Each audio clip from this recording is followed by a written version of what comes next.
로마서 2장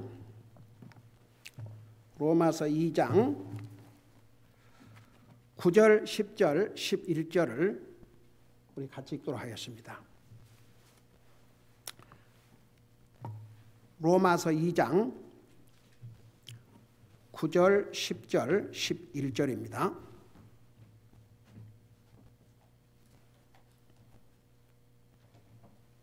우리 찾으셨으면 같이 한 목소리 읽겠습니다.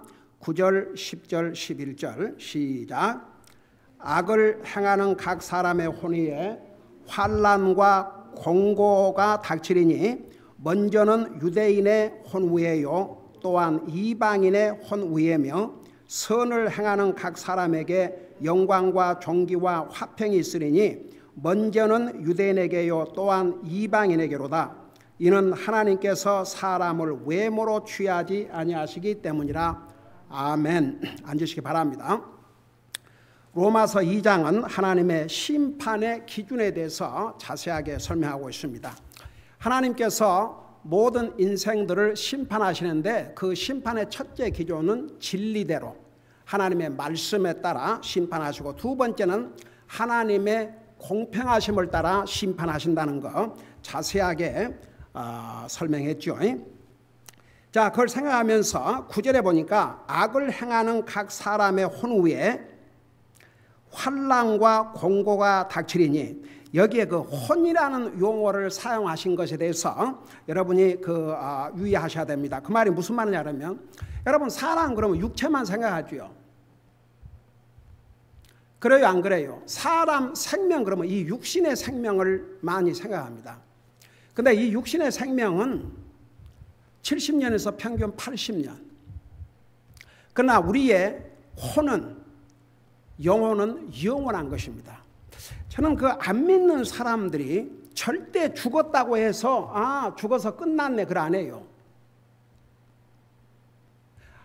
안 믿는 사람들이 왜 제사를 지내는 줄 아십니까? 그 조상들이 육신으로 죽었지만 그 혼이 살아있다고 믿기 때문에 제사를 지내요. 그런다고 해서 그 혼이 와가지고 음식을 먹는 게 아니에요. 그 아주 잘 차려놓고 누가 그 음식을 먹어요? 산 사람이 먹고 앉아있어요. 그런데 그 조상의 혼이 살아있다는 것을 믿기 때문에, 저는 가장 참 안타까운 것은 어떤 사랑하는 가족이 죽었을 때 사람들이 그래요. 좋은 데 갔다고, 한나라 갔다고. 옛날 한국에서 뭐 세월호 사건이며 하여간 뭔 사고가 많이 일어나가지고 많은 사람들이 죽었지 않습니까? 살아있는 가족들이 다 무엇으로 위로를 받느냐? 한나라 갔다. 좋은 데 갔다. 그러면서도 하나님 안 믿어요. 그러니까 보세요. 이게 사람의 양심 속에 그걸 있어요. 그 혼은 죽지 않는다는 거. 여러분, 하나님께서 우리 인생을 창조하실 때 사람의 육체는 흙에서 이렇게 빚었지만 그 혼은, 여러분 그 창세기에서 자세히 배웠죠. 사람의 육체를 이렇게 흙으로 빚었지만 생명이 없었어요. 근데 그 코에다가 하나님께서 생명의 기운을 불어 넣어주니까 become living soul, 살아있는 산 혼이 되었더라고 했어요. 그래서 하나님에게서 온 그 생명의 기운은 이터널입니다. 영원히 살아있습니다. 하나님께서 주신 그 생명의 근원인 혼은 영원히 살아있어요. 그러니까 안 믿는 사람도 영원히 살고 믿는 사람도 영원히 사는데 장소가 다른 거죠. 안 믿는 사람은 여러분 잘 아시다시피 영원한 지옥에서, 믿는 사람은 영원한 천국에서, 그 사는 장소가 다른 것뿐이죠. 자, 그런데 보세요. 그래서 이제 하나님께서 모든 사람을 심판하신데, 하나님께서 진리의 기준대로 공의에 하나님의 공의에 따라서 심판하시는데, 9절에 보면 악을 행하는 각 사람의 혼위에 환난과 공고가 닥치리니, 그러니까 여기에 혼위에 그럴 때는 단순히 이 땅에 사는 육체적인 삶으로 끝나지 않는다고 말입니다. 안 믿고 죽으면 그 혼이 어디를 갑니까? 지옥에 가죠. 그래서 악을 행하는 각 사람의 혼 위에 환난과 공고가 닥친다고 그랬습니다. 근데 이제 여러분 하도 많이 들어서 여러분 더 설명 안 해도 알겠죠. 여기 악과 선의 기준은 뭐라고 그랬어요? 악이 뭐예요? 가장 큰 악은 하나님을 믿지 않는 악이 가장 큰 악입니다. 이 악은 이 세상에서 용서를 못 받고 죽어서 영원한 지옥에 갑니다. 근데 이 세상에서 사람이 보통 생각할 때 사람에게 가장 큰 악이 뭐라고 생각해요? 살인으로 생각합니다. 근데 그 살인자라도 감옥에 가서 사형 집행 받기 전에 복음을 듣고 자기 죄를 잡아가고 회개하고 주님을 믿으면 그 사람이 세상의 법에 의해서 육신의 목숨은 이제 사형 선고를 받고 죽음을 당하게 되지만 그 영혼은 어디를 갑니까? 하늘나라 가죠. 근데 왜 그 대답이 이렇게 시원찮아요? 어디 가요? 그 영혼이? 그 영혼은 하늘나라 가요. 그러니까 그 기준을 우리 믿는 사람들은 분명히 알아야 됩니다. 근데 보통 사람들은 악 그러면 하나님은 안중에도 없어요. 사람. 근데 가장 큰 악은 우리에게 생명을 주시고 더더구나 우리에게 구원의 길을 열어주시기 위해서 자신의 생명을 주신 그 주님을 믿지 않는 그 악은 이 세상에도 용서를 못 받고 결국 그 혼은 이렇게 환난과 공고를 이제 영원토록 당합니다. 여러분 요한계시록 19장 2절에 20장 그 보면 그들이 그 하나님 믿지 않고 지옥 간 그 영혼들이 적그리스도 거짓 선자와 함께 영원토록 고통을 받으라고 그랬습니다. 여러분 우리가 이 세상에 사는 날 동안 뭐 아프기도 하고 평생 아프면 살겠습니까? 솔직히 말해서 아플 때도 있고 나을 때도 있고 또 심할 때도 있고 괜찮을 때도 있고 그러니까 살아가지요. 근데 지옥 간 영혼에게는 휴식이 없습니다. 밤과 낮의 구별이 없습니다. 영원토록 세세무궁토록 고통을 당하라고 했습니다. 여러분 잠깐 요한계시록 보세요.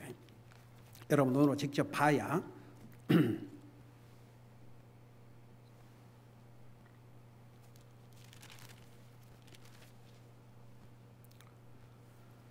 20장 10절 보십시다. 20장 10절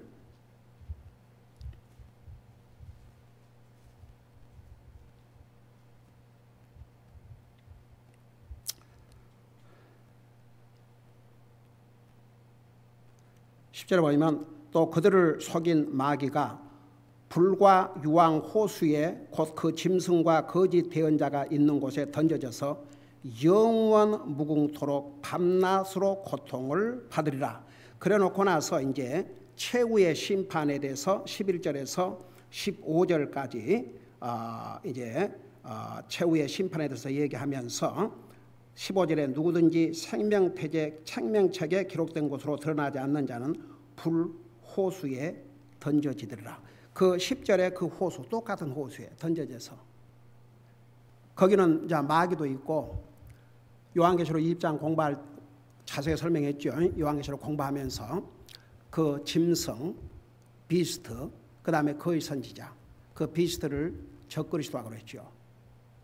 그리고 거짓 선지자 그들과 함께 이렇게 영원 무궁토록 밤낮으로 고통을 받으라고 그랬습니다. 그러니까 이제 다시 로마서 2장을 가서 보세요. 악을 행하는 이 사람의 악은 뭐냐? 하나님을 믿지 않는 악. 그게 가장 큰 악입니다. 그렇고 나서 먼저는 유대인의 혼 위에요. 또한 이방인의 혼 위에며. 자, 왜 유대인들에게 먼저 심판? 그러니까 심판의 순서가 유대인이 먼저고 그 다음에 이방인들이에요. 왜 그런 것 같아요? 왜 그런 것 같아요? 책임의 순서를 얘기한 것입니다. 여러분, 유대인들에게는 하나님께서 얼마나 많이 자신을 알려주셨습니까? 이스라엘 백성들에게 하나님께서 자신을 수없이 나타내 주시고 그 민족을 하나님의 택한 민족으로 선택하시고, 그러니까 선택이란 그 말을 여러분 많은 사람들은 유대인들은 다 구원받고 하려고 한다. No. 만일에 그게 사실이라면 왜 사도 바울이 그도 주님을 알기 전에는 구원받지 못했습니다. 나중에 주님을 만나고 구원받고 나서 자기 동족 유대인들에 대한 그 마음이 얼마나 불탔으면 차라리 내가 저주를 받아서 내 백성 이스라엘이 구원을 받을 수 있다면 그랬습니다. 한번 생각해 봐요. 그러니까 유대인이라고 다 자동적으로 구원받은 게 아닙니다. 유대인이 하나님 앞에 쓰임을 받았습니다. 두 가지 면에서. 그 민족을 통해서 우리의 메시아가 오셨고 그 민족을 통해서 하나님의 말씀을 기록해서 세상에 알리는. 그러니까 그들이 먼저 하나님에 대해서 들었고 율법에서 들었고 모든 것을 그들이 먼저 들었지요. 그러니까 그 책임도 그들에게 먼저입니다. 유대인으로서 하나님을 안 믿는 사람, 그들은 유대인들이니까 자동적으로 구원받는 것이 아닙니다. 그래서 이제 유대인들에게 먼저 그 책임이 돌아가고 그 다음에 또한 이방인의 혼위에며, 그러니까 여기에 이방인은 유대인들을 제외한 모든 사람들을 이방인이라고 그랬습니다. 그러니까 악을 행하는 하나님 안 믿는 사람은 유대인이고 이방인이고 구별하지 않고 하나님의 이 심판을 받는다고 말합니다. 그 다음에 이제 10절에 선을 행하는 각 사람에게, 여기에 선을 행한다는 것은 바로 자 무엇을 의미하는 거예요? 하나님을 믿는 것. 하나님을 믿고 하나님을 예배하고 섬기는 이 사람에게는 뭐라 했습니까? 영광과 존귀와 화평이 있으리니, 이것도 역시 순서가 먼저는 유대인에게요 또한 이방인에게로다. 그래서 순서가 이제 유대인이나 이방인이나 예수님을 믿고 구원받는 데는 차별이 없지만 하나님의 심판은 유대인에게 먼저 책임이 있다 이겁니다. 그 다음에 이방인들. 그러니까 유대인이나 이방인이나 똑같이 하나님의 심판을 받게 되는 거죠. 자, 그러면서 11절에 하나님께서 공평하신 두 번째 기준, 첫째 기준은 하나님의 진리대로 심판하시고 두 번째는 하나님의 공평하심을 따라 심판하시는데, 이제 이게 결론이에요. 이는 하나님께서 사람을 외모로 취하지 아니하시기 때문이라. 자, 그 말이 뭔 말이냐? 하나님께서 뭐 유대인이라고 하나님 안 믿어도 다 봐주고, 뭐 이방인들이 뭐 도덕적으로 착하게 산다고 해서 봐주고 그런 거 없어요. 뭐 남자라고 봐주고 여자라고 봐주시고 뭐 나이가 많다고 봐주시고 그런 거 없어요. 다만 하나님의 은혜와 자비로 선악을 구별할 나이가 안 된 어린아이가 죽으면 그건 완전히 일방적인 하나님의 은혜와 자비로 하늘나라 간다는 거 자세하게 설명했죠. 여러분, 다윗이 자기 아들 바세바라 통해서 낳은, 태어나서 얼마 안 돼갖고 죽었지 않습니까? 뭐라 그랬어요? 내가 그가 있는 곳으로 가지만 그가 나에게는 다시 살아 돌아올 수 없다는 거. 그러니까 더 이상 슬퍼하지 않고 도리어 그 식음을 전폐하고 울면서 하나님 앞에 기도하다가 아이가 죽었다는 얘기를 들으니까 세수를 하고 음식을 갖고 와서 먹으라고 하니까 제자들이 신하들이 기가 막혔죠. 아니, 아이가 살아있을 때는 그렇게 슬퍼하시더니 죽었으면 더 슬퍼하셔야 되는데 왜 이렇게, 그러니까 이해가 안 됐죠. 그러니까 다윗이 뭐라 했습니까? 그는 살아서 나에게 안 오지만 내가 그에게 있는 곳으로 갈 것이다. 다윗이 어디 갔어요? 그래서 어린 생명들, 선악을 구별하지 못할 나이에 죽으면 이건 완전히 하나님의 그 자비와 은혜로 그냥 하려고 하는 거죠. 그 외에는 유대인에게나 헬라에게나 차별이 없고, 그 다음에 하나님께서 사람을 외모로 판단하시 안다는 것을 여기서 분명히 말씀하고 있습니다. 근데 이 한국말로는 외모로 취하지 아니한다. 그런데 이게 한국말로는 그렇게밖에 번역할 수 없는 것 같아요. 근데 영어로는 뭐라는 거니? No respect of persons. 여러분 요한복음에 보면 하나님은 우리 인생을 잘 아신다고 그랬어요. 너무나도 잘 아시기 때문에. 여러분 보세요. 하나님이 보시는 우리 인생은 어떤 사람들이에요? 우리는 다 죄인들이에요. 우리는 다 하나님 앞에 죄인들이에요. 그러니까 하나님께서 어떤 사람의 그 기준을 보고 판단하시질 않아요. 다 죄인이에요. 그래서 하나님의 판단의 기준은, 이제 결론은, 이제 예수님께서 우리 인생을 심판하시는데 마지막 결론은 뭘로 결론이 나냐 그러면 예수 그리스도를 통해서 예수님이 우리 심판의 기준이 됩니다. 자, 그건 다음 부분에서 공부할 거예요. 그래서 결국은 보세요. 여기에 선을 행하는 사람은 나를 구원하시기 위해서 자신의 생명을 주신 예수 그리스도를 정말 믿고 받아들인 이 사람. 그 다음에 악을 행하는 사람은 이 주님을 끝까지 믿지 않는 사람. 그러니까 하나님께서 이렇게 심판하시는데 먼저 이스라엘 백성들에게 먼저 하나님을 알려주셨기 때문에 그들이 먼저 책임을 져야 되고, 악을 행하는 것도 그렇고 선을 행하는 것도 그렇고. 그러나 궁극적으로는 하나님께서 그 뭐 유대인이라고 해서 더 봐주고 이방이라고 해서 더, 이게 없어요. 아주 공평하게 어떤 사람의 그야말로 외모, 그러니까 사람을 리스펙트 하지 않아요. 그런 면에서 심판하실 때는. 아니 법정에서 판사가 예쁜 여자가 이제 죄수인데 예쁜 여자라고 해서 재판을 그냥 벌을 가볍게 주고 좀 못생겼다고 해서 더 나쁘게 준다 그러면 이게 무슨 공평한 재판관이라 할 수 있습니까? 그러니까 이제 우리 하나님의 그 심판의 기준은, 첫째는 하나님의 진리의 말씀대로, 두 번째는 하나님의 공평한 기준을 따라서 심판하신다, 그런 뜻입니다. 그 다음에 세 번째 하나님의 심판의 기준이 있습니다. 그것이 뭐냐 그러면 율법과 양심의 기준을 통해서 심판하십니다. 자, 다시 돌아와서 설명할 테니까 그걸 생각하면서 12절을 보시기 바랍니다. 12절에 보니까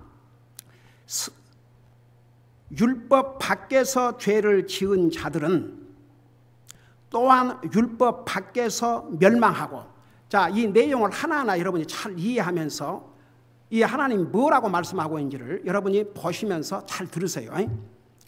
율법 밖에서 죄를 지은 사람들, 이게 누구를 얘기하는 것 같아요? 율법 밖에서 죄를 지은 사람들. 쉽게 설명하면 하나님의 율법을 모르는 사람들. 자, 이 사람들은 또한 율법 밖에서 멸망하고, 율법 안에서 죄를 지은 자들은, 여기에 율법 안에서 죄를 지은 자들은 누구를 가리키는 것 같아요? 율법을 듣고 아는 사람들. 자, 이 사람들은 율법으로 심판을 받으니, 내가 다시 돌아와서 설명할 테니까 우선 쭉 보세요. 13절, 이는 율법을 듣는 자들이 하나님 앞에서 의롭지 아니하고 오직 율법을 행하는 자들이 의롭게 될 것이기 때문이라. 그러니까 유대인들이 율법을 듣고 알았다고 해서 다 의인이 되는 게 아니고 그걸 행해야 되는데, 여러분 예수님께서 이 땅에 오셨을 때 율법을 잘 알고 가리킨다고 하는 바리새인들에게 뭐라 하십니까? 이 위선자들아, 이 회칠한 무덤들아, 이 독사의 새끼들아. 예수님이 왜 이 땅에 오신 줄 아십니까? 사람이 태어나서 죽는 순간까지 율법을 하나도 어기지 않고 지킬 수 있는 인생은 한 사람도 없기 때문에. 자, 그래서 보세요. 율법을 행하는 자들이 의롭게 될 것인데 율법을 다 해갖고 의롭게 될 사람들이 없죠. 없으니까 주님이 오신 거죠. 자, 다시 돌아가 설명할 테니까 그 다음에 14절 보세요. 율법을 소유하지 않은 이방인들이 본성을 통해 율법 안에 들어있는 것들을 행할 때에 이런 사람들은 율법을 소유하지 않아도 자기에게 율법이 되나니. 자, 이방인들은 여러분 하나님께서 모세를 통해서 모세오경 이스라엘 백성들에게 율법을 주셨지 않습니까? 근데 이방인들은 아니었어요. 그러면 이방인들은 율법을 모르니까 그러면 율법에서부터 자유냐? 아니에요. 여기 뭐라 했어요? 본성을 통해 우리 사람 이방인들도 본성을 통해 율법 안에 들어있는 것들을 행할 때에 이런 사람들은 율법을 소유하지 않아도 자기에게 율법이다. 이게 무슨 말이냐? 그 15절에 설명하고 있어요. 이런 사람들은 또한 자기 양심이 증언하며 자기 생각들이 서로 고소하고 변명하는 가운데 자기 마음속에 기록된 율법의 행위를 보이느니라. 자, 요걸 이제 요약을 할게요. 율법을 잘 알고 들었던 이 유대인들에게는 그 심판의 기준이 율법입니다. 그러면 이방인들은 그 율법을 가지지도 못했고 듣지도 못했는데 그들을 어떻게 심판하냐? 그들 본성을 통해서 율법이 있다고 그랬어요. 근데 그것을 뭘 가르쳤냐면 양심을 가르쳤습니다. 여러분 생각해, 이제 사람 그 양심을 보면요, 하나님을 전혀 안 믿는 사람도 양심이라는 게 있어서 알아요. 주로 이제 하나님께 주신 10계명을 두 부분으로 브레이크다운하면 1계명에서 4계명까지는 하나님과의 관계를 말씀하고 있어요. 근데 보통 사람들은 그것을 그렇게 그건 몰라요. 근데 5계명부터 10계명까지는 하나님을 안 믿고 성경을 안 배우고 율법을 안 배웠어도 잘 알아요. 왜? 그 양심 속에 옳고 그런 것을 알기 때문에. 그래서 하나님 안 믿는 사람들은 주로 사람에게 포커스를 맞추고 살아요. 그래서 사람, 그 사람과의 관계에서 첫째 부모, 그 다음에 이제 다른 사람, 그거 잘하고 살아야 된다는 거, 옳고 그런 것을 하나님 안 믿는 사람도 잘 알아요. 그래서 사람에게는 잘하려고 그래요. 그거 나쁜 거 절대 아니에요. 그렇게 해야 돼요. 왜냐하면 하나님께서 우리에게 10계명을 주실 때에 1계명 4계명만 주신 게 아니거든요. 1계명 10계명까지 다 주셨어요. 그러니까 다 잘해야 돼요. 근데 1계명부터 4계명이 더 앞선 계명이요. 그 계명을 지키지 아니하면 그 사람은 아무리 5계명부터 10계명을 잘 지켜도 그 영혼 이상을 떠나면 어디로 갑니까? 지옥 가요. 구원받을 수가 없어요. 그래서 이제 보세요. 그러니까 이제 우리가 이런 걸 공부하면서 왜 예수 그리스도께서 이 땅에 오셔야 되는가? 왜 예수님께서 자신의 생명을 우리의 죄값으로 죽으셔야 했는가? 이제 그 답이 나오죠.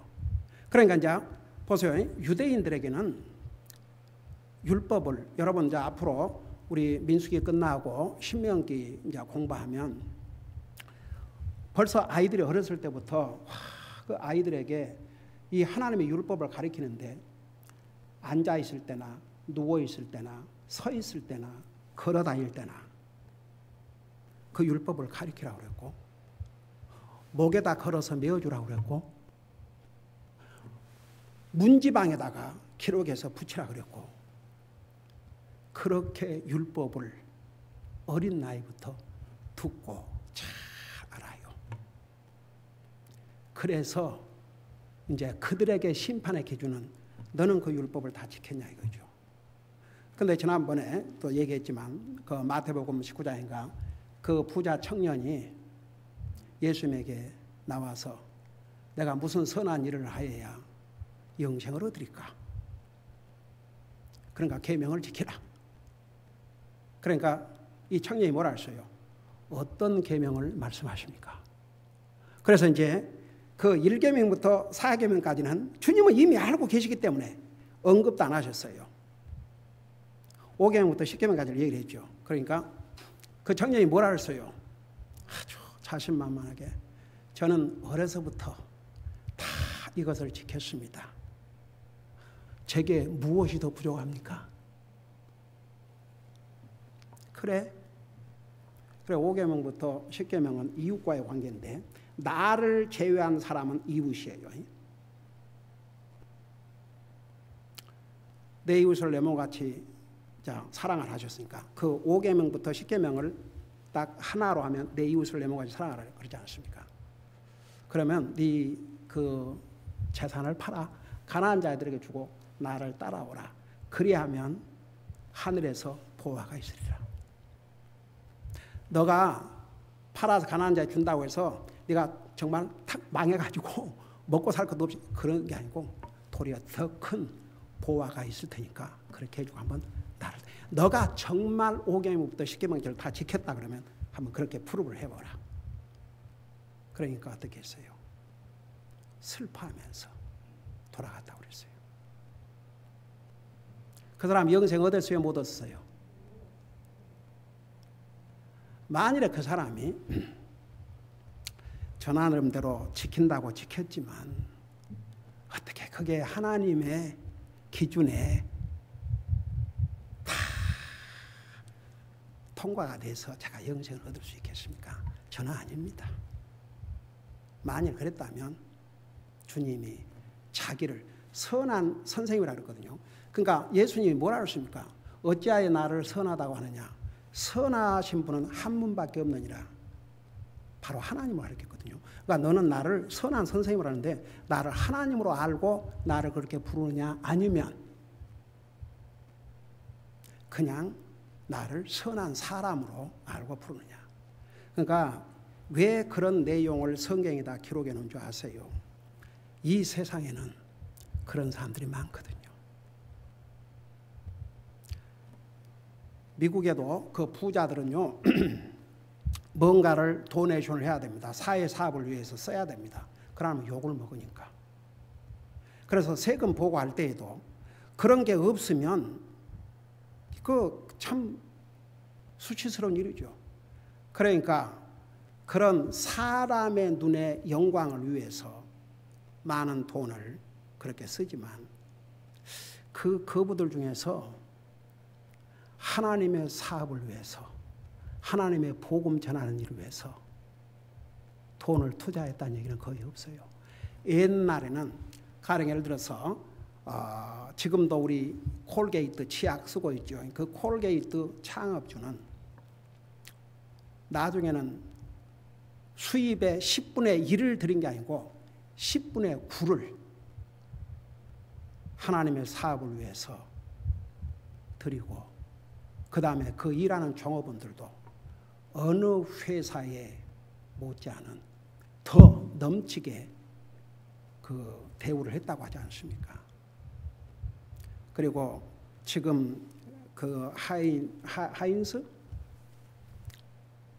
그 원래 창업주는 지금은 그 후계자가 완전히 세상적인 그런 인생이 됐지만 그 원래 창업주는 정말 참으로 주님을 신실하게 섬기고 물질적으로 모든 면에서 헌신했던 그런 사람입니다. 그러니까 이 후손들, 자손들 제대로 영적인 교육과 훈련이 안 돼 있으면 몇 세대만 들어가면요.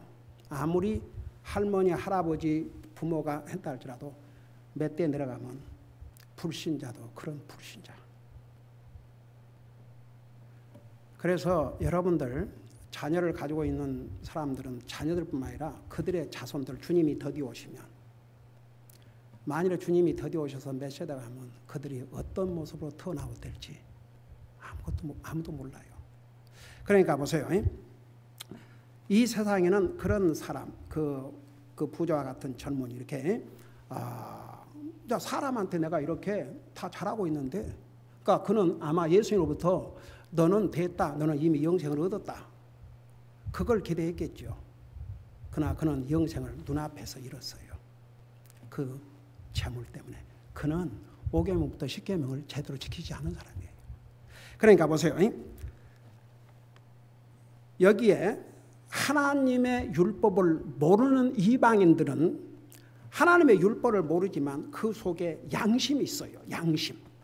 그 양심이 있어가지고 옳고 그른 것을 다 알게 되어 있습니다. 그러니까 이제 하나님께서 유대인들을 심판하실 때 그 기준은 율법을 사용하지만 하나님 그 이방인들에게는 그 양심의 법을 사용해서 그걸 기준으로 심판하셔요. 근데 보세요. 우리 로마서 1장을 공부하면서 이 성경이 없을 때에도 하나님께서 우리 인생들에게 두 가지 방법으로 하나님을 알려주셨는데 그 첫째가 무엇을 통해서 알려주셨다고 그랬어요? 우리 사람의 양심을 통해서. 두 번째는 뭘 통해서? 자연 만물을 통해서. 그래서 아무도 뭐 할 수 없다고 그랬어요? 핑계할 수 없다고 그랬습니다. 변명할 수 없다고 그랬어요. 근데 그거 아세요? 하나님을 안 믿는 사람도 급할 때는 누구 찾아요? 그 자기도 모르게 나와요. 그 양심 속에 있어가지고.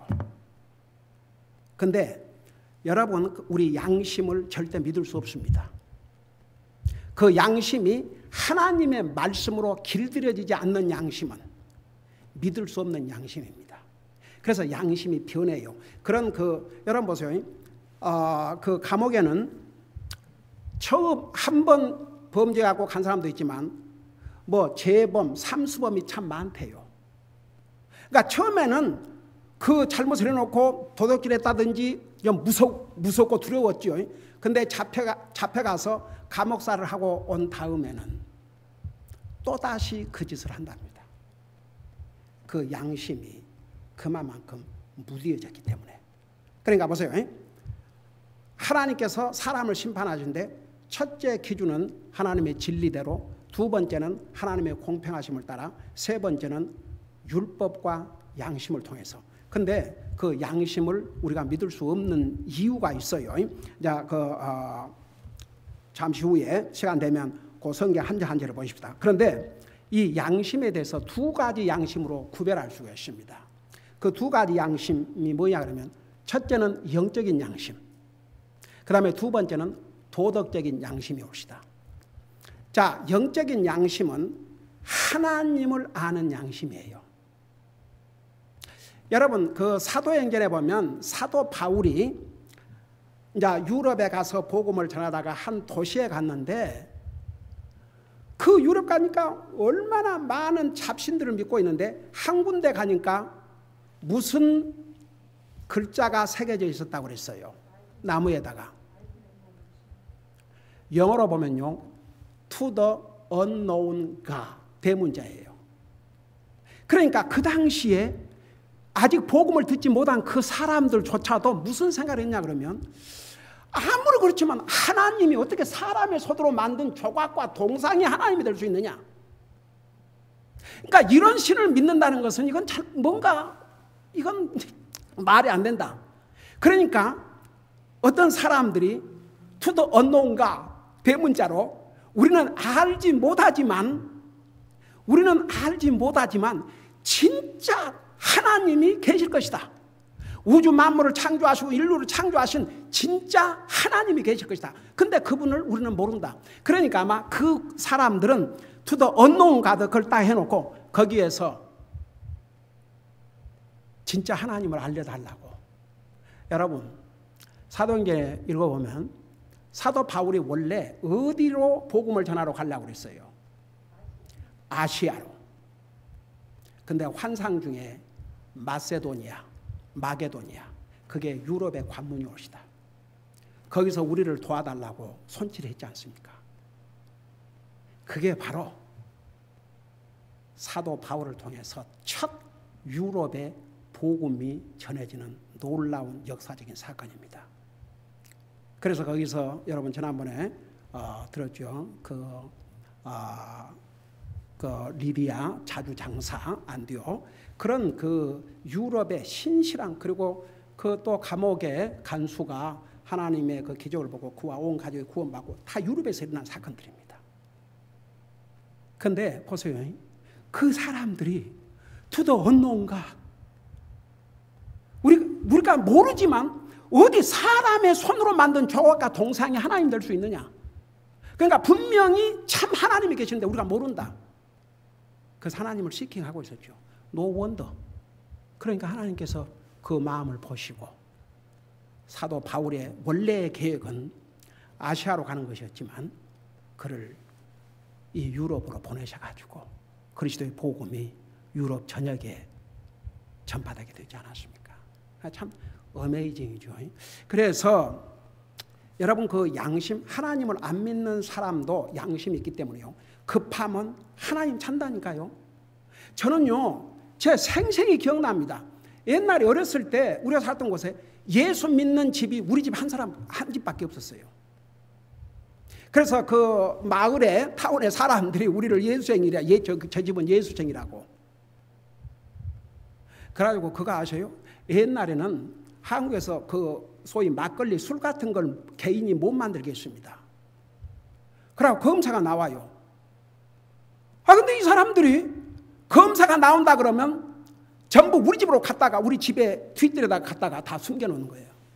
왜냐하면 아예 우리 집은 안 오니까 검사관이. 저 집은 예수 믿는 집이라고. 한 번은 제가 초등학교 때 학교 갔다 와가지고 이제 소를 먹이러 가기 전에 집에 다 사람들하고 들어가서 일하고 없지 않습니까? 배는 고프고 근데 뭐 희한한 냄새가 있어 나는 거예요.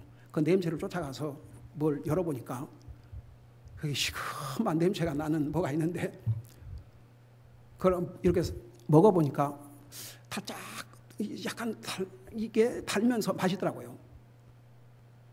그래서 계속 그걸 퍼먹었어요. 그러다가 이제 그 소 먹이러 가야 되는데 가다가 쓰러졌어요.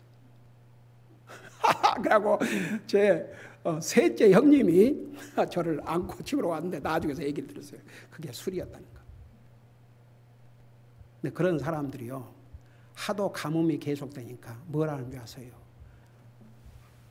하늘님 비 좀 주세요. 그러고 맨날 우리 가족들에게 그 하늘님한테 비 좀 오게 기도해 달라고. 그게 어디서부터 온 줄 아십니까? 양심에서부터. 여러분 뭐 그런 얘기 들었잖아요. 중이 물에 빠져 죽게 되니까 아이고 뭐 자기가 믿는 신을 부른 게 아니고 아이고 하나님 나 살려달라고. 여러분 쓰나미 사건 때, 그 다음에 9/11 사건 때 하나님 평상시에는 상관하는 사람들이 얼마나 많은 사람들이 하나님의 이름을 찾고 하나님을 부르짖었습니까? 여러분 그 비행기가 추락하기 직전에 자기 와이프에게 전화를 해서 마지막 작별 인사를 하려고 하는데 그 교환이, 그러니까 그 비행기를 타고 다니니까 뭐 그런 연결이 돼 있어야 되는 거죠. 자기의 상황을 얘기하니까 Do you know Jesus Christ as your personal Lord and Savior? 그 연결하는 그 사람이 그러니까 모른다고 그러니까 Can you pray with me? I will pray. 얼마나 간절하게 기도했다는 거. 나중에 이제 그 사람이 간증을 통해서. 그러니까 보세요. 그게 왜 그런지 아세요? 사람의 그 양심에 하나님을 그 대한 양심이 있어요. 그러니까 평상시에는 무시하고 상관없고 살지만 위급하면 하나님을 찾는 게 거의 본성적으로 튀어납니다. 근데 그것은 거의가 무시하고 살아요. 근데 이제 또 다른 양심이 하나 있습니다. 그게 뭐냐 그러면 도덕적인 양심이에요. 그 도덕적인 양심은 다른 사람과의 관계입니다. 그래서 부모에게 효도해야 한다는 거, 살인하지 말고 가늠하지 말고 도둑질하지 말고 내 이웃을 탐내지 말고 거짓 증언하지 말고 이거 하면 안 된다는 거 사람들이 다 알아요.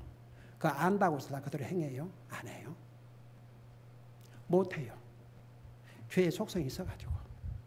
그래서 율법의 행위로는 구원받을 수 있는 영혼이 한 사람도 없다고 그랬습니다.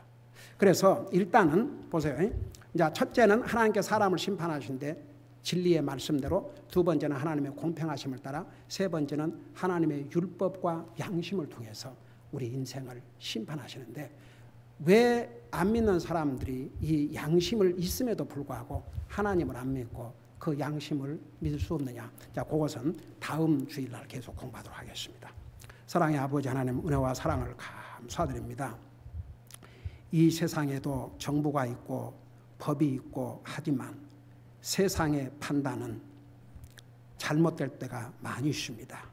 그러나 하나님께서 우리 인생을 심판하실 때는 사람을 가려하지 아니하시고 유대인이 됐든지 이방인들이 됐든지 하나님의 공평하심, 하나님의 진리의 말씀, 그리고 율법과 양심을 따라서 심판하신다는 그 기준을 이렇게 우리에게 분명히 보여주셨습니다. 우리는 예수 그리스도를 통해서 구원받은 하나님의 자녀임에도 불구하고 우리가 이런 것들을 행하고 살면 우리 주님을 기쁘게 드리고 우리 자신에게 복이 된다는 거 잊지 말게 하여 주시옵시고 항상 하나님의 말씀에 순종하는 삶을 사는 우리 모두가 되게 하여 주시옵소서. 감사합니다. 사랑합니다. 예수님의 이름으로 감사 기도드리옵나이다. 아멘.